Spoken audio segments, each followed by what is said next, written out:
एक समय की बात है, भगवान गौतम बुद्ध अपने शिष्यों के साथ बैठे हुए थे और उन्हें उपदेश दे रहे थे। तब उन्होंने अपने शिष्यों से कहा, क्रोध इंसान का सबसे बड़ा दुश्मन है। क्रोध करने वाला व्यक्ति खुद को हानि पहुंचाता ही है, लेकिन दूसरों को भी हानि पहुंचाता है। वो प्रतिशोध की आग में जलता है और अपने जीवन को बर्बाद करता है। उनके उपदेश खत्म हो जाने के बाद उनके शिष्यों में से एक शिष्य खड़ा होता है और उसे बोलता है, तू एक ढोंगी है।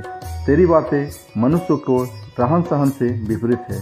तू जो भी कहता है उसे अपने जीवन में अनुसरण नहीं करता और दूसरों को ये सब करने को कहता है।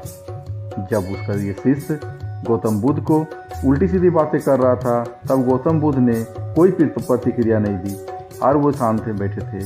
लेकिन ऐसे में वो व्यक्ति और भी ज़्यादा गुस्सा हो गया और गुस्से में आकर उसने गौतम बुद्ध को गालियाँ देने लगे। इसके बाद भी महात्मा गौतम बुद्ध को गुस्सा नहीं आया और वो शांत बैठे थे। ये सब देखकर उस शिष्य को समझ नहीं आया कि वो क्या करेगा। गुस्से में आकर वो उस जगह को छोड़कर चला गया और अगले दिन अपने घर पहुंचा। जैसे ही वो अपने घर पहुंचा, तब तक उसका दिमाग शांत हो चुका था। दिमाग को शांत होते ही उसे इस बात का एहसास हुआ कि उनसे कितनी बड़ी गलती की है। उसे पाप हुआ है। वो खुद को मन ही मन कहने लगा, ये मैंने क्या कर दिया। मैंने महात्मा बुद्ध का अपमान किया है। ऐसे पाप मैं कैसे कर सकता हूँ। मैंने बहुत बड़ी गलती कर दी। मुझे जाकर उनसे माफ़ी मांगनी होगी। ये कहकर वो तुरंत ही गौतम बुद्ध के पास चला गया, लेकिन गौतम बुद्ध उस स्थान पर नहीं थे। ऐसे में वो शिष्य जगह जगह भटक कर उन्हें खोजने लगा।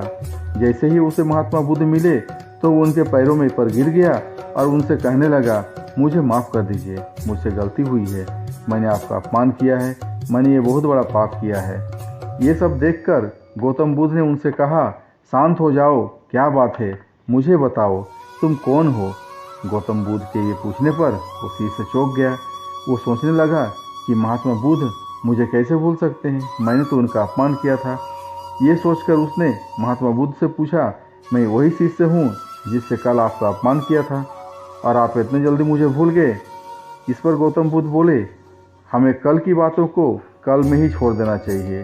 वो अच्छा हो या बुरा, उसके बारे में बार बार विचार नहीं करना चाहिए। मैं बीती हुई बातों को पीछे छोड़कर आगे चलता हूँ और ऐसे ही हम सबको भी करना चाहिए। महात्मा बुद्ध ने उस शिष्य से कहा। महात्मा बुद्ध की ये बातें सुनकर वो शिष्य और भी ज़्यादा प्रभावित हुआ और उनसे बोला, मैं आज से आपकी हर बात को माना करूँगा। इस कहानी से हमें ये सीख मिलती है कि क्रोध करना इंसान के लिए सबसे खतरनाक है। ये मनुष्य का सबसे बड़ा दुश्मन है जो उसे बर्बाद कर सकता है। इसीलिए मनुष्य को कभी भी क्रोध नहीं करना चाहिए। इस कहानी से हमें यह भी सीख मिलती है कि बीती हुई बातों को हमें भूल कर आगे बढ़ना चाहिए। अगर कोई मनुष्य अपनी बीती हुई बातों पर ज़्यादा ध्यान देता है तो उसका ध्यान पूरी तरह से भूतकाल में लगा होता है और वो इंसान कभी भी आगे बढ़ने की ओर विचार नहीं कर पाता। इसलिए हमेशा पुरानी बातों को छोड़कर आगे बढ़ने की सोचें। कृपया हमारे चैनल को सब्सक्राइब करें एवं शेयर करें। हमारे वीडियो देखने के लिए धन्यवाद।